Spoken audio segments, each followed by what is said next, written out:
Ya, halo Tribuners, ketemu lagi bersama saya Maximus Jenewa dalam Tribun Podcast Tribun Manado pada hari ini, Jumat tanggal 17 Juni tahun 2022.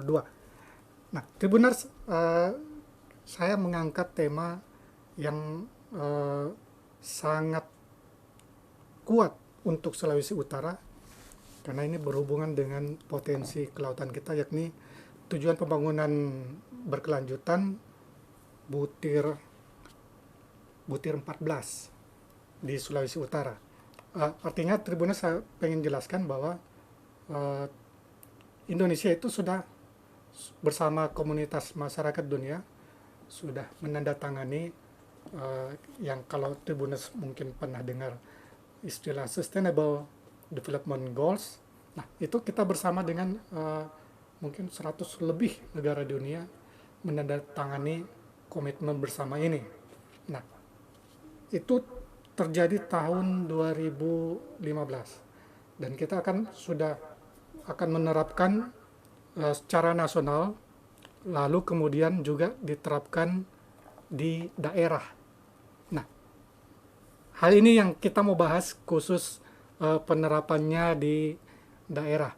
Bersama saya sudah hadir di studio Pak Aldrin Anis, Pelaksana Harian Kepala Badan Perencanaan Pembangunan Daerah Sulawesi Utara. Selamat sore, Pak Anis. Selamat sore, halo Tribuners. Iya. Kemudian juga uh, sudah mungkin terhubung dengan kita di studio secara hybrid lewat daring, Bapak Rahman Kurniawan, Manajer Pilar Pembangunan Lingkungan Sekretariat Nasional SDGs dari Jakarta. Mungkin Pak Rahman kalau mendengar suara saya. Selamat sore semuanya, Ya, Pak Pala, Mas Anies maupun Tribuners. Selamat ya, sore semua. Salam sehat semua. saya. Ya, eh, terlebih dulu saya ke Pak Rahman ini.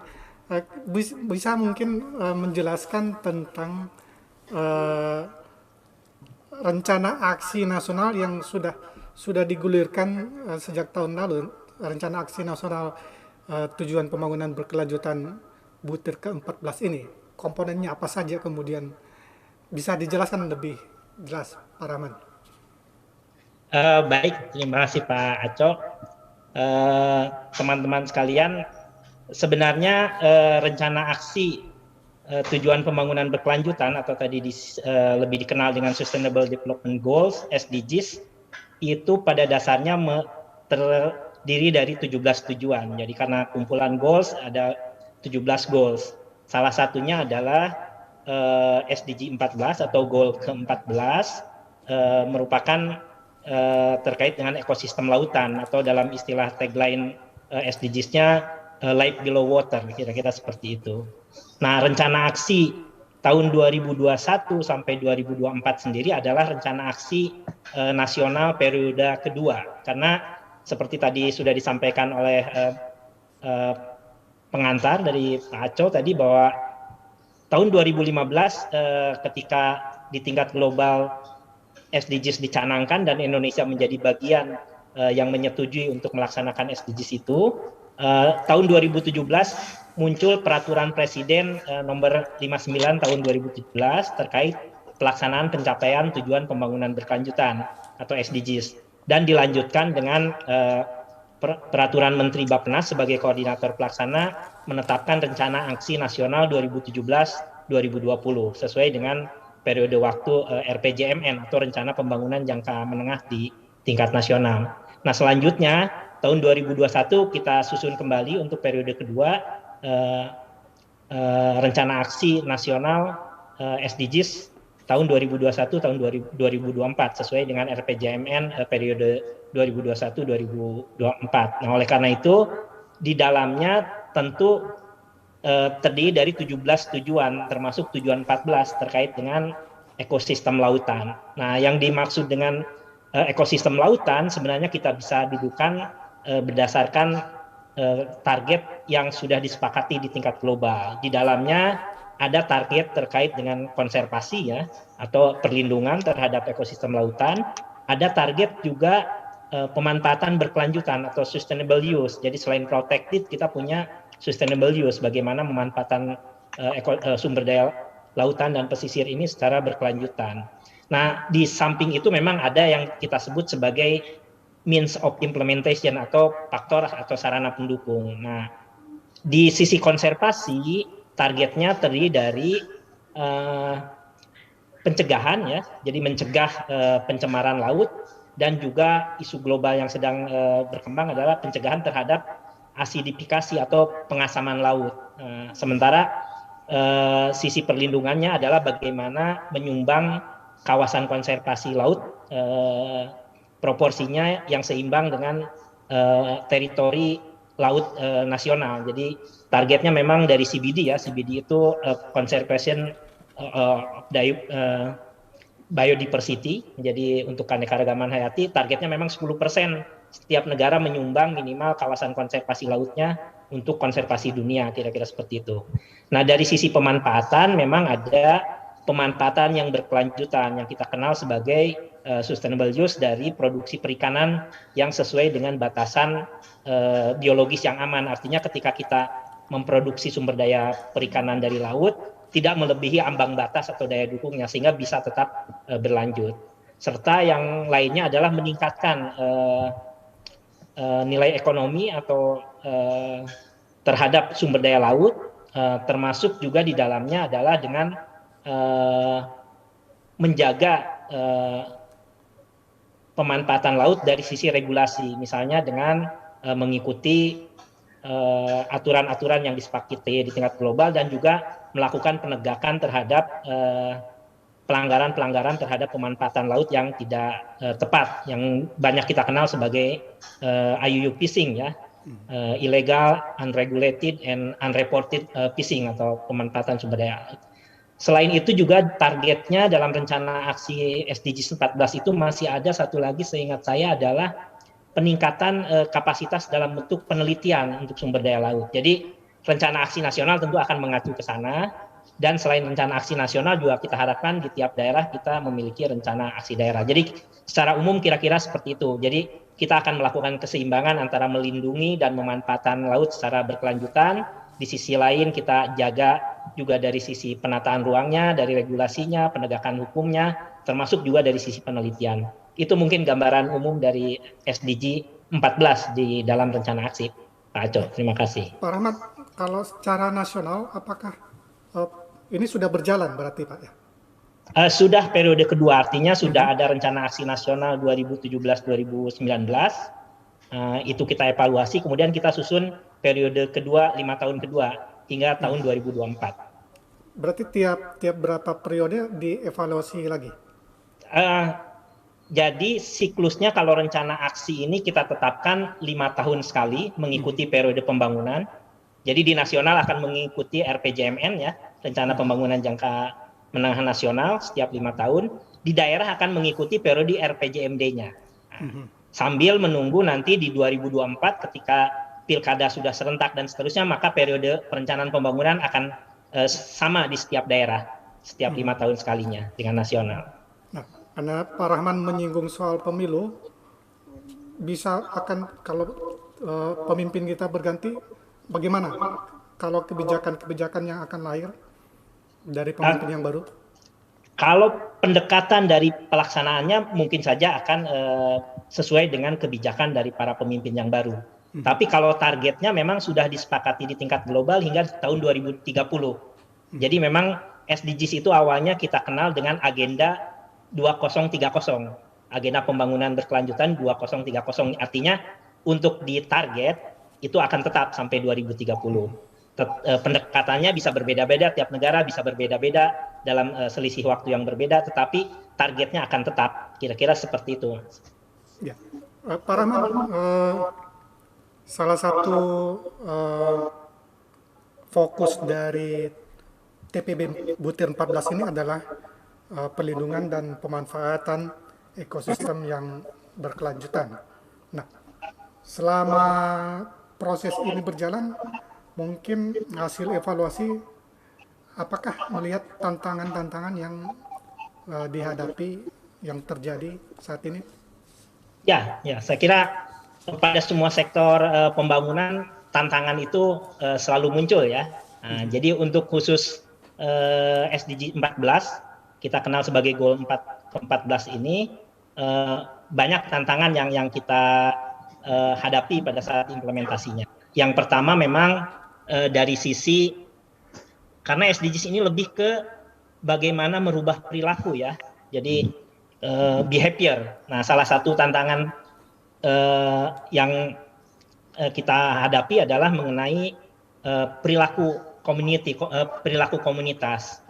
Kita masih menempatkan memang dulu sekali sebelum ada SDGs, masih menempatkan laut ini sebagai tempat sampah terbesar. Jadi ujung dari sampah itu ada nah itu salah satunya sampai hari ini masih ada pemahaman masyarakat kita yang perlu ditingkatkan bahwa laut bukanlah tempat untuk membuang sampah. Jadi itu salah satu tantangan dari sisi grassroots ya. Kemudian yang kedua juga ketika pengelolaan sumber daya laut ini ditingkatkan, salah satunya misalnya dengan menjaga IUU fishing.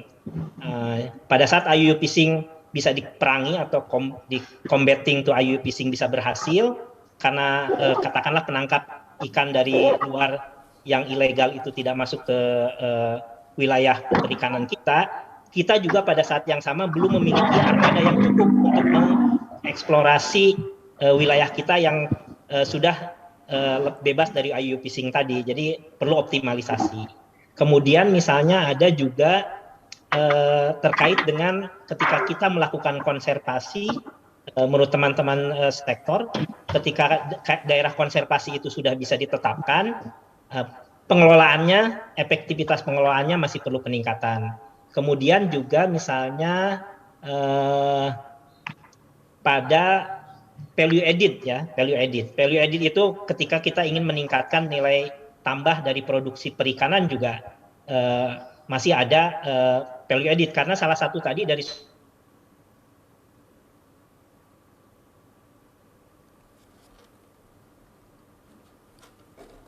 Ya, minta maaf.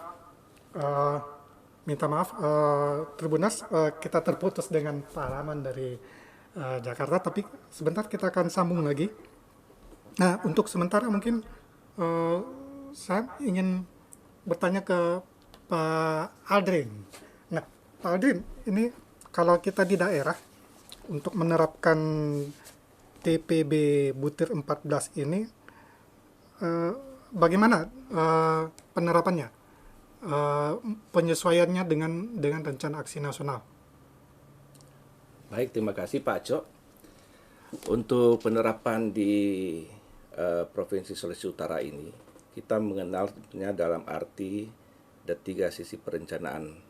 Jadi kita melihat 3 dokumen perencanaan di Provinsi Sulawesi Utara. Ya, terkait dengan RPJMD, yaitu yang sudah kita buat dalam bentuk Perda, ditetapkan Perda nomor 4 tahun 2021. Kemudian kita juga melihat dari sisi RT/RW Provinsi Sulawesi Utara, dan juga karena kami sudah mempunyai Perda tentang RZWP3K. Nah, ini RZWP3K adalah RZWP3K nomor 1. Jadi provinsi pertama di Indonesia, 34 provinsi, nomor 1 tahun 2017 yang ditetapkan untuk 2017 sampai dengan 2037. Nah, perlu diketahui bahwa potensi laut di Sulawesi Utara cukup besar, dengan kita memiliki garis pantai sepanjang 2.395,99 km, dan juga kami mempunyai pulau sebanyak 287 pulau, dan juga ada 12 pulau terluar di situ. Tentunya Perda RZWP3K ini sebagai acuan kita untuk memberikan pemanfaatan pengelolaan wilayah pesisir. Kalau tadi sudah disampaikan oleh Pak Rahman bahwa ada rencana aksi daerah yang akan dibuat. Tetapi kami dari sisi perencanaan pembangunan ini dengan membuat Perda RZWP 3K ini kita akan mengakomodir semua kepentingan, ya. Dalam hal ini kita ada zona pemanfaatan, ada juga pengelolaan zona perikanan berkelanjutan, ada juga zona inti dan zona pelabuhan. Ini zona-zona ini sudah tertata kan dalam satu zonasi yang kita buat ini. Dan ada beberapa kepentingan yang di dalam RZWP 3K ini, terutama untuk segi konservasi tadi yang disampaikan juga oleh Pak Rahman, dan kepentingan untuk kelautan dan perikanan. Nah, dari visi dan misi yang kita tarik dari RPJMD, Bapak Gubernur Oli Dondo Kambe, Sarjana Ekonomi, dan Dr. Andes Stephen Owe Kando, Wakil Gubernur kami, ini ada visi kami di dalam RPJMD, Sulawesi Utara maju dan sejahtera sebagai pintu gerbang Indonesia di Asia Pasifik ini. Tentunya kami tarik juga dari misi yang ada, dari 5 misi, dan misi yang tepat di dalam meninjau PPB 14 ini, itu adalah penguatan ekonomi yang bertumbuh pada industri pertanian, perikanan, pariwisata, dan jasa. Dan misi yang keempat adalah pembangunan daerah yang berkelanjutan. Nah, sustainable goals yang disampaikan tadi ini juga. Semua urusan pembangunan ini harus mengakomodir asas pembangunan berkelanjutan yang kita bahas dalam RPJMD ini. Tentunya dengan pembangunan ekonomi harus sejalan dan juga mempunyai upaya untuk menjaga kelestarian bumi di Sulawesi Utara yang tercinta ini. Dan ada beberapa program yang tentunya ada di dinas terkait seperti Dinas Kelautan dan Perikanan yang menjadi acuan bagi kita untuk sinergi dengan RPJMN nasional, dengan juga RPJMD Sulut dan juga RPJMD Kabupaten Kota. Ya. Demikian. Ya. Oke. Kita sudah tersambung kembali dengan Pak Rahman dari Jakarta. Halo Pak Rahman, bisa kembali? Ya, mohon maaf terputus, studio. mungkin ada koneksi yang terputus. Iya. Ya, Pak Rahman membahas tadi itu tantangan-tantangan yang dihadapi yang dihadapi dalam penerapan TPB Butir 14 ini. Apakah masih ada mau ditambahkan atau saya bisa langsung tanyakan bagaimana mungkin penerapannya di daerah, bagaimana koordinasi antara nasional dengan daerah?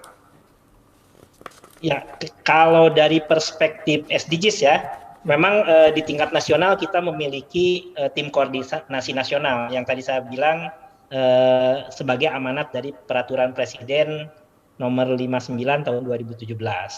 Nah, kemudian juga di regulasi tersebut juga mempersilahkan daerah untuk mengikuti format yang dilakukan di tingkat nasional sesuai dengan kondisi dan kepentingan daerah masing-masing. Sehingga di beberapa daerah memang ada yang sama persis mengadopsi tingkat pusat, sehingga komunikasi maupun koordinasi dilakukan antara Bappenas sebagai koordinator di tingkat nasional, dan di daerah juga ada koordinator yang di bawah teman-teman dari Bapeda. Jadi seperti itu.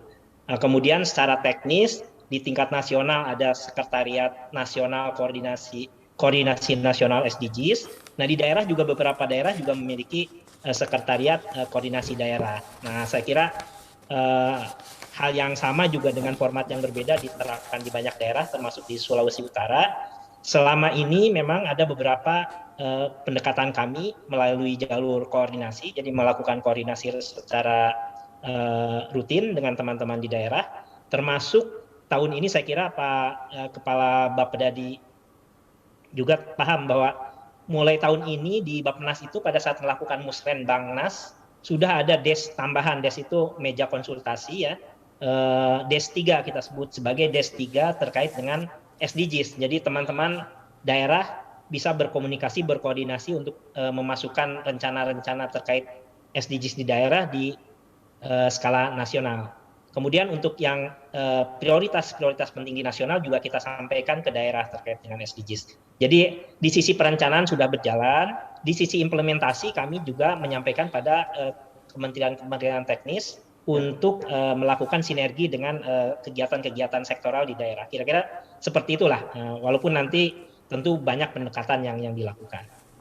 Pak Rahman, apakah semua daerah sudah menerapkan ini? Kalau ukurannya adalah rencana aksi ya, jadi yang khusus SDGs, sampai hari ini memang dari 34 provinsi di Indonesia, baru 31 provinsi yang memiliki rencana aksi daerah terkait dengan SDGs.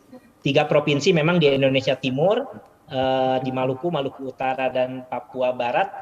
Bukan berarti mereka tidak menyusun, tetapi secara legal masih ada kendala di penetapan peraturan gubernurnya, karena rencana aksi daerah ini harus ditetapkan oleh peraturan gubernur. Jadi ada yang memang masih menunggu penetapan bersama dengan RPJMD mereka, ada yang menunggu juga dengan RPD mereka, dan seterusnya. Tapi mudah-mudahan dalam waktu dekat ini seluruh provinsi di Indonesia akan memiliki rencana aksi tingkat daerah SDGs ya.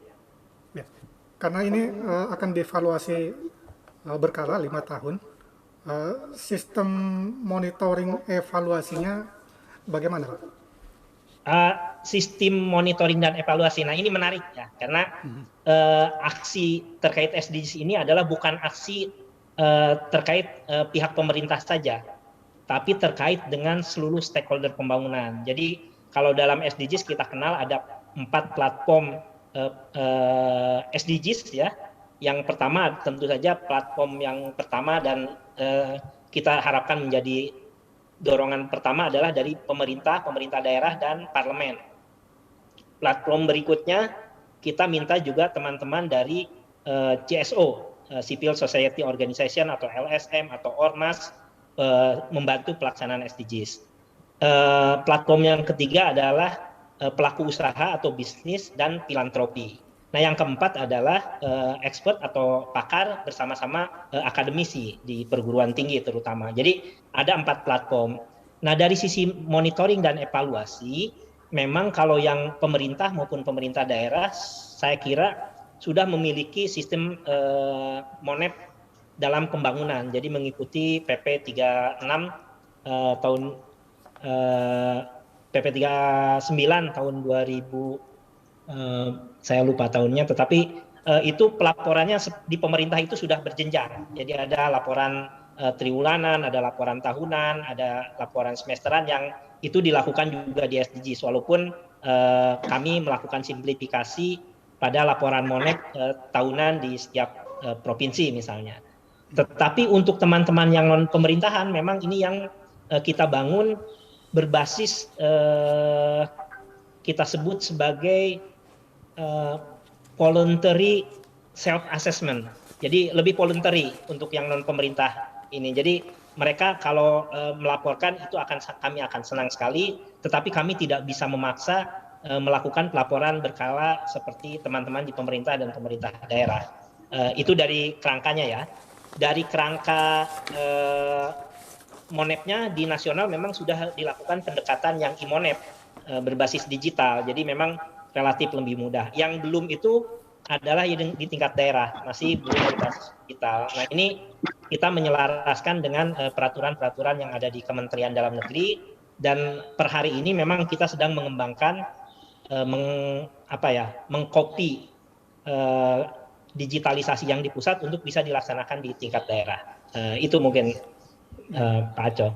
Ya, secara umum nih Pak Rahman, dari mungkin monitoring dan evaluasi yang mungkin sementara berjalan, apakah daerah, kalau Pak Rahman melihat daerah mana yang mungkin lebih, boleh dibilang lebih maju menerapkan TPB 14 ini? Ya, kalau dari keseluruhan memang ada tren positif ya, yang generik dulu. Tren positifnya adalah misalnya kawasan konservasi kita meningkat di atas target yang sudah ditetapkan secara nasional. Nah, termasuk juga misalnya, karena ini kan basisnya dalam satu SDGs 14 itu ada 10 target ya, ada indikator 10 juga yang dilakukan. Jadi berbasis indikator ini agak berbeda-beda. Nah, teman-teman misalnya yang di let's say untuk konteks Sulawesi Utara, mereka memang dikelilingi, atau teman-teman di Sulawesi Utara ini dikelilingi oleh wilayah pengelolaan perikanan beberapa WPP yang di dalamnya kawasan konservasinya termasuk menurut teman-teman dari Kementerian Kelautan Perikanan termasuk salah satu yang terluas, itu dari sisi konservasi. Tapi kalau dari sisi pemanfaatan, secara nasional kita sudah bisa menekan di bawah jenis tangkapan yang, maksud kami jumlah tangkapan yang diperbolehkan secara nasional, tetapi di beberapa daerah yang populasinya cukup besar, beberapa spesies terkait dengan jenis ikannya, misalnya udang, cumi yang punya nilai ekonomi tinggi, itu terutama di WPP yang berdekatan dengan Pulau Jawa dan seterusnya memiliki kondisi yang masih belum sesuai dengan harapan. Nah, untuk teman-teman di Indonesia Timur relatif sumber dayanya masih cukup, tetapi tentu saja kita harus tetap menjaga pada ambang batas yang diperbolehkan. Jadi sangat bergantung dari target apa yang mau dilihat, Mas Aco. Kalau berdasarkan skala konservasi, WPP di sekitar Sulawesi Utara termasuk yang dinilai oleh KKP yang cukup baik ya, ada di posisi cukup baik. Ya, oke, Pak Rahmat, kalau jika daerah progresnya bagus, berhasil menerapkan indikator-indikator yang telah ditetapkan, mungkin apakah ada semacam insentif untuk daerah atau?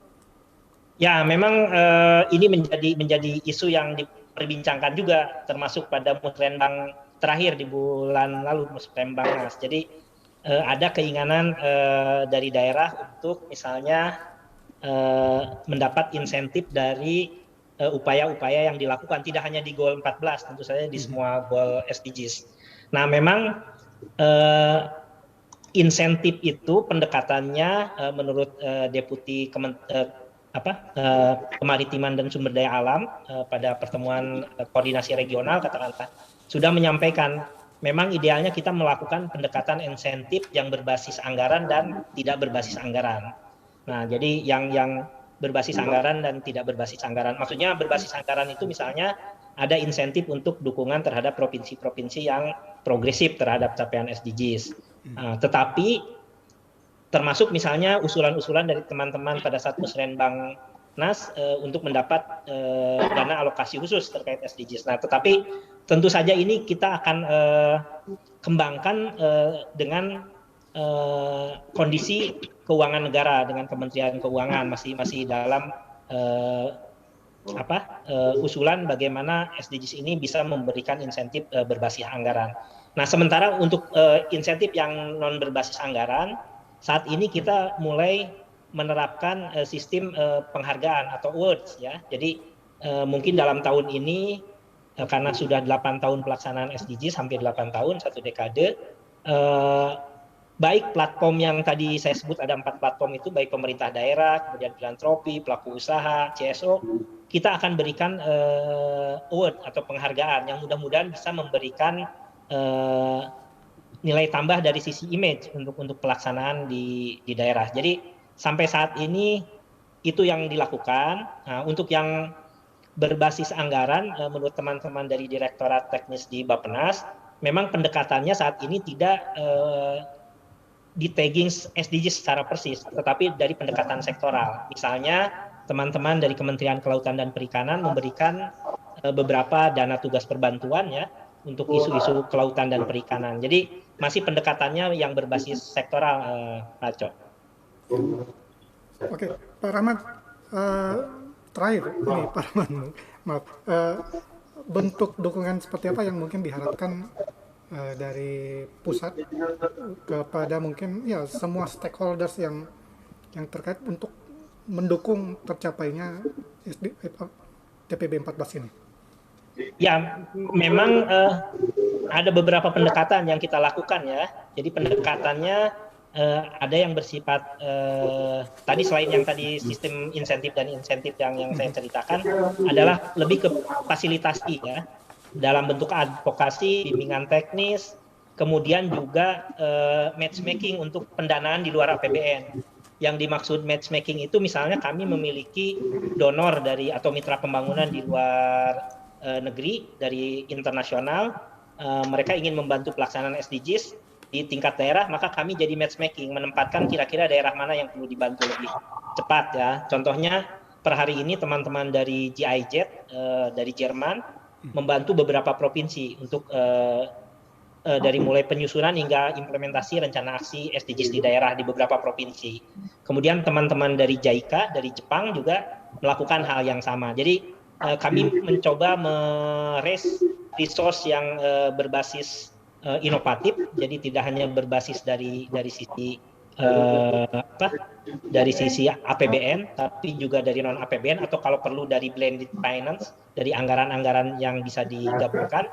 Contohnya di salah satu provinsi di Sumatera kita bangun PLTA yang didukung oleh bank, didukung oleh mitra pembangunan dari global, didukung oleh Bappenas dan beberapa Pemda di sana. Jadi pendekatannya sekarang sudah mulai lebih inovatif untuk SDGs ini. Ya. Oke, saya kembali ke Pak Aldrin. Ya. Tadi sudah dijelaskan tentang bagaimana pemerintah Provinsi Sulawesi Utara mulai menerapkan TPB 14 ini. Termasuk tadi sempat disinggung RPJMD. Nah, saya teringat bahwa RPJMD kita ini sementara direvisi. RT/RW yang direvisi. Oh, RT/RW. Iya. Itu kalau dia kaitannya dengan RT/RW yang direvisi, apakah akan pengaruh juga terhadap RPJMD kita? Wah, ini akan melengkapi. Justru akan melengkapi. Ada wilayah-wilayah kita yang memang sudah tahap pembahasan untuk melengkapi rencana tata ruang wilayah Sulawesi Utara yang dengan beberapa kabupaten kota juga sudah kita bersama-sama membahas ini. Dan mudah-mudahan ini tidak akan terlalu berdampak lebih jauh tentang life below water yang ada ini ya. Ini kan kehidupan bawah air ini memang sangat berpengaruh. Kami mengawal juga dari teman-teman di kabupaten kota pada saat mereka juga mengajukan penyusunan dokumen RPJMD, rencana pembangunan jangka menengah daerah itu, dengan terpilihnya bupati, wali kota dan wakil wali kota juga kita harus memperhatikan ini kajian lingkungan hidup strategis KLHS. Nah ini juga yang menjadi target kami dalam melihat kualitas dokumen mereka yang ada. Di samping itu juga kita lebih spesifik dari melihat rencana tata ruang yang ada. Jadi ini wilayah ini sudah dibagi. Jadi jangan sampai fungsi lahan ini beralih seperti yang terjadi di tempat lain. Bisa dijelaskan wujud-wujud penerapan TPB 14 ini di daerah? Kami untuk TPB 14 ini, untuk program-program kami ini, sebenarnya program-program ini sudah jalan seperti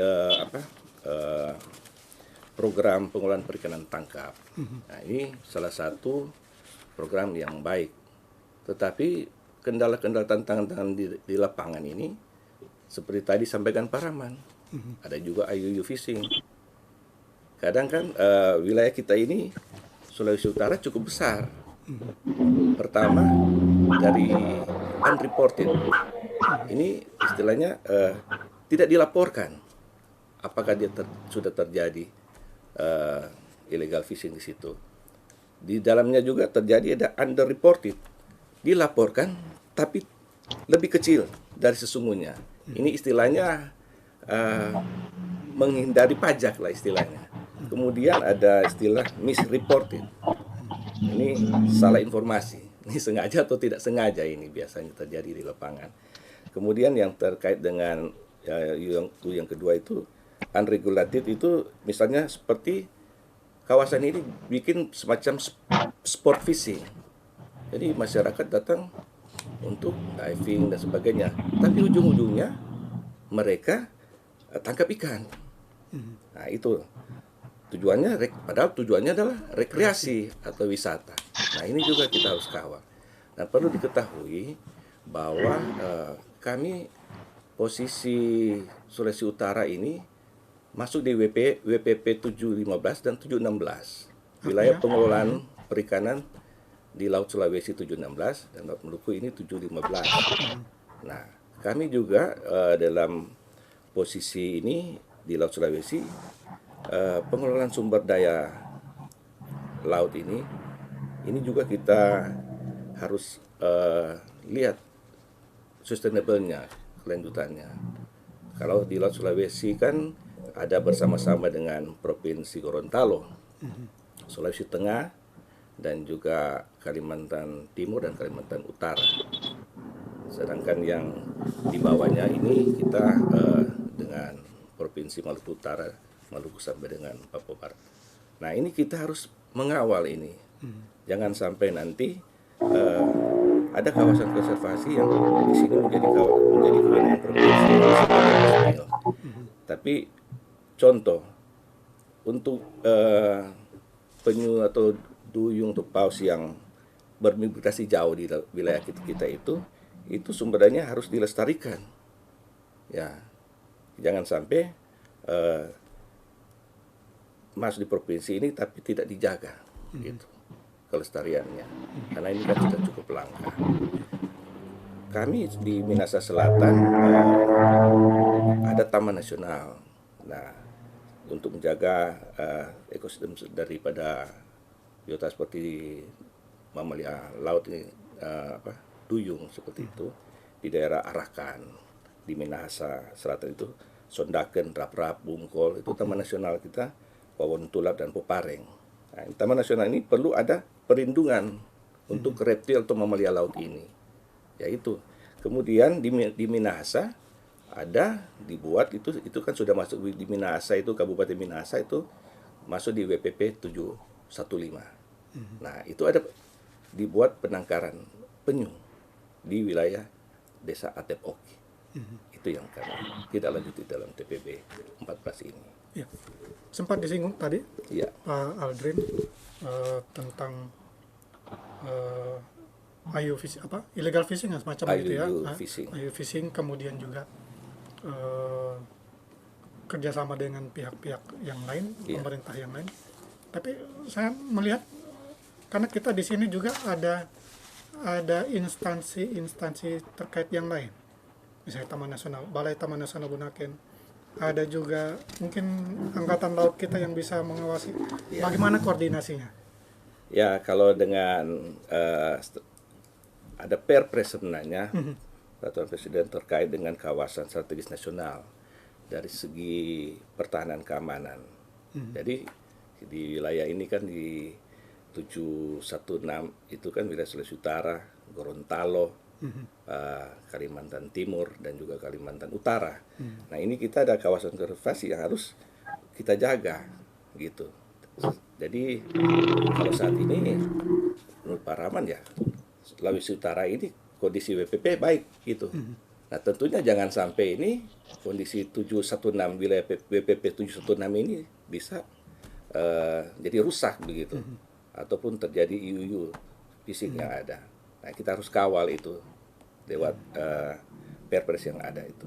Ya. Nah, bagaimana kerjasama antara Bapeda provinsi dengan Bapeda dari kabupaten dan kota untuk penerapan TPB ini? Bagaimana koordinasinya, pengawasannya?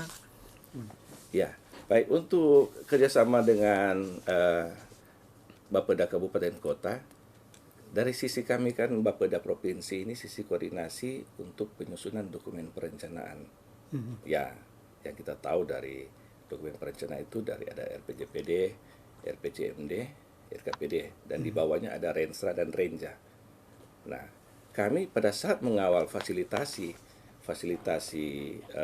penyusunan dokumen perencanaan ini, nah kami menghimbau untuk memasukkan program-program yang terkait dengan kelautan perikanan yang di dalamnya menunjang dari SDGs yang ada untuk butir ke-14 untuk ekosistem laut yang ada. Nah, itu beberapa pertemuan mulai dari musrembang tingkat desa, kelurahan, baru juga kita ke kecamatan, kabupaten, nah sampai di provinsi. Semua itu kita akan mengawal. Jadi kerjasamanya dari situ. Dokumen pada saat kita melakukan fasilitasi, gitu. Dalam istilahnya dulu kita evaluasi dokumen yang ada bagi kabupaten kota, gitu. Apakah dari 15 daerah di Sulut ini ada daerah yang mungkin merasa sulit atau punya hambatan yang lebih besar dibanding daerah yang lain? Intinya kami ada 15 kabupaten kota. Jadi ada 2 kota yang tidak mempunyai laut. Oh iya, betul. Ya, Kota Mobagu dan Tomohon. Oh iya, betul. Tapi dalam arti 13 kabupaten kota ini tetap juga mengawal, karena saya bilang kan kewenangan laut itu ada di provinsi dan bukan ada di kabupaten kota. Tapi intinya kita membangun kerjasama, gitu. Kalau memang terjadi IUU fishing ini ya tentunya kita harus mengawal, karena ada masyarakat kearifan lokal yang kadang-kadang juga telah mengkapling wilayah ini karena dia berusaha masuk di wilayah zona inti. Yang tadi saya sampaikan tadi di dalam STP 3K itu ada zona pemanfaatan, tapi ada juga zona inti yang memang tidak bisa. Tetapi masyarakat lokal ini ingin berusaha di sini, apalagi di masa pandemi COVID-19 2 tahun terakhir yang kemarin. Karena ini kan kami mau mencari nafkah bagaimana, tapi ya kita memberikan sosialisasi, bukan langsung menjustis mereka. Seperti itu. Ya. Bagaimana dengan keterlibatan lembaga non pemerintah? Ini kan pemerintah pasti tidak bisa kerja sendiri nih. Ya. Harus melibatkan juga stakeholder yang lain. Ya. Bagaimana sistem pelibatan dengan lembaga non pemerintah, termasuk mungkin masyarakat? Ya, intinya kami berterima kasih karena ada lembaga non pemerintah. Ya, kalau WCS ini lembaga internasional, NGO-nya ini bersama juga dengan RARE juga ada di dalamnya, dan ada satu lembaga Manengkel Solidaritas. Ya. Nah ini seperti WCS ini jejaring kita itu untuk jejaring kawasan konservasi yang difasilitasi nantinya oleh Bapeda. Kita pernah melakukan kerjasama itu. Jadi dalam mengawal jejaring kawasan konservasi. Ada juga dari sisi LSM ini untuk membuat penangkaran penyu.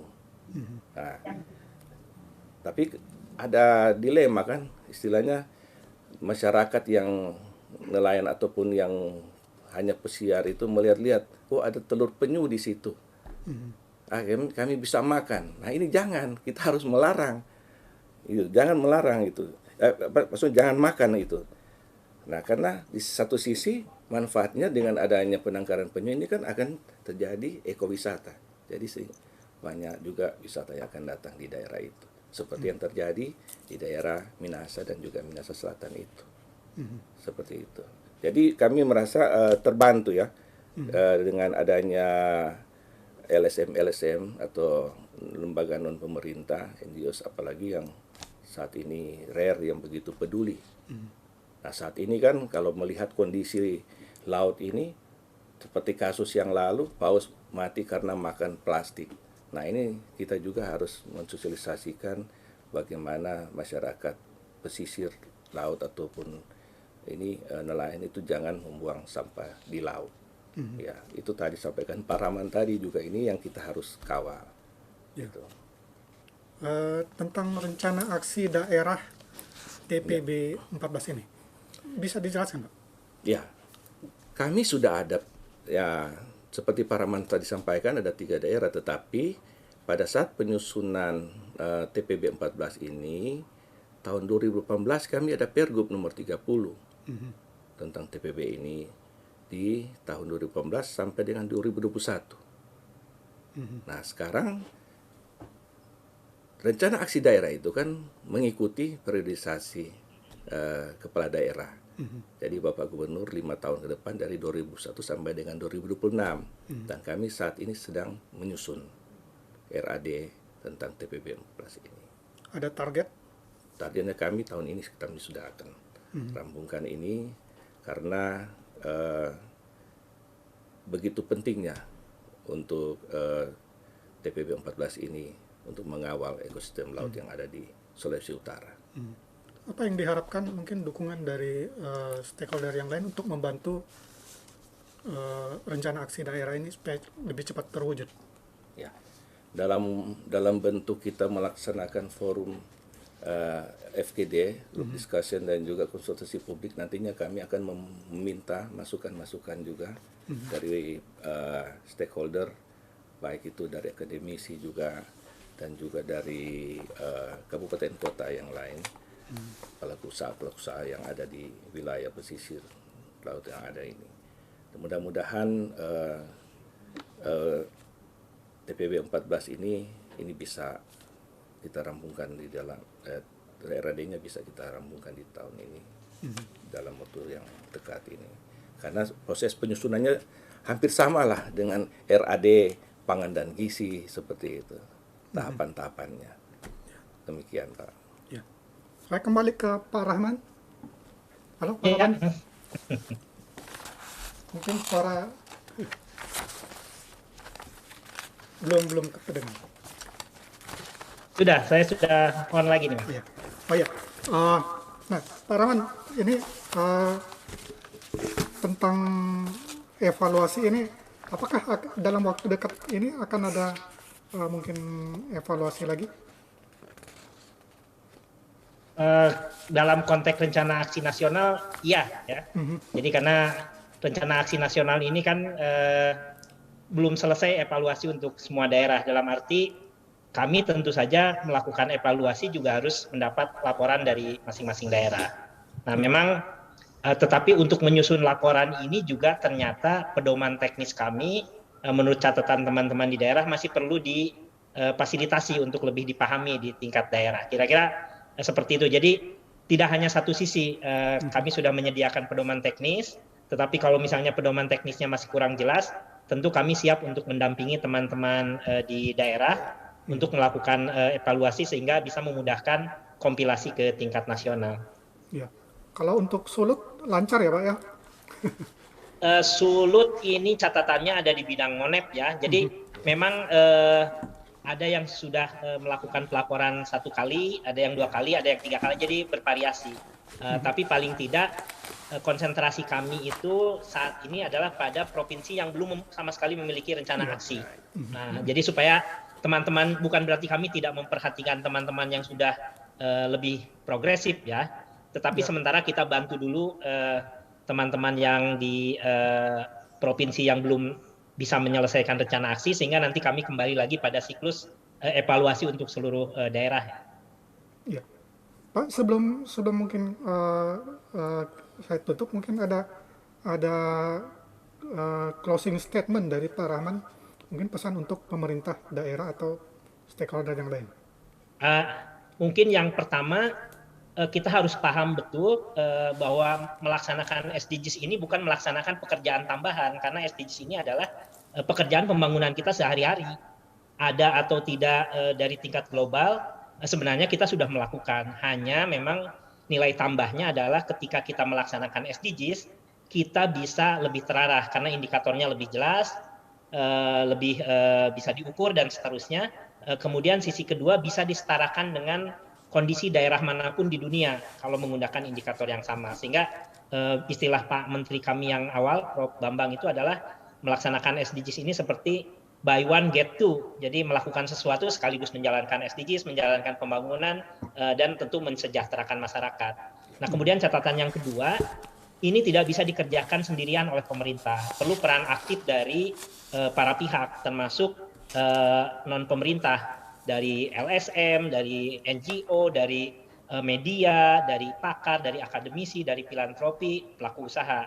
Termasuk kami di nasional misalnya catatannya untuk kasus teman-teman Sulawesi ini, teman-teman RARE banyak memfasilitasi kegiatan-kegiatan yang masuk rencana aksi nasional tapi lokasinya di daerah.